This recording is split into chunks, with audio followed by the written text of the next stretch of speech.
सदियों पहले मिस्र के एक छोटे कस्बे में एक गरीब मजदूर रहता था।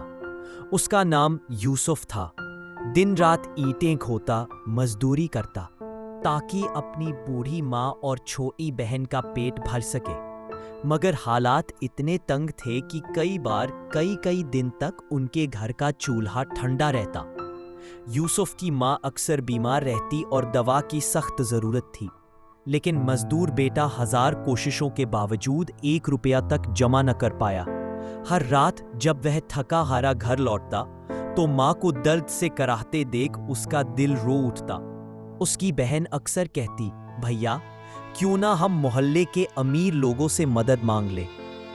मगर यूसुफ हमेशा एक ही जवाब देता, नहीं बहन, मदद सिर्फ अल्लाह से मांगनी चाहिए, वही तो हर मुश्किल का हल है, लोग तो बस जरिया होते हैं।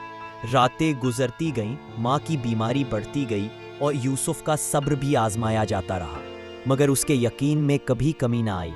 वह हर वक्त नमाज में रोकर अल्लाह से कहता, या रब, तू ही मेरा मालिक है, तू ही मेरी माँ को शिफा दे सकता है। एक दिन जब हालात निहायत बदतर हो गए, अचानक कस्बे में एक काफिला आया। उसमें दूर दराज से आए तिजारती लोग थे। उनमें एक बुजुर्ग शख्स भी था जो दिखने में आम सा था, मगर दरअसल एक मशहूर हकीम था। वह किसी काम से मिस्र जा रहा था और कस्बे में रुकना पड़ा।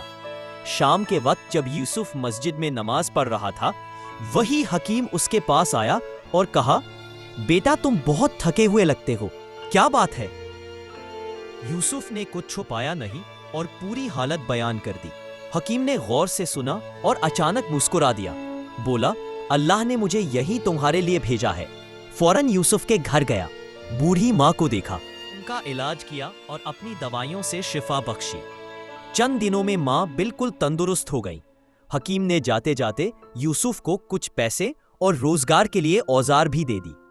लोग हैरत में पड़ गए कि ये सब कैसे हुआ, मगर यूसुफ की आंखों में आंसू थे और जुबान पर सिर्फ यही अल्फाज, यकीन और सब्र का सिला अल्लाह जरूर देता है। उसने मुझे वहीं से मदद भेजी जहां से मैं सोच भी नहीं सकता था।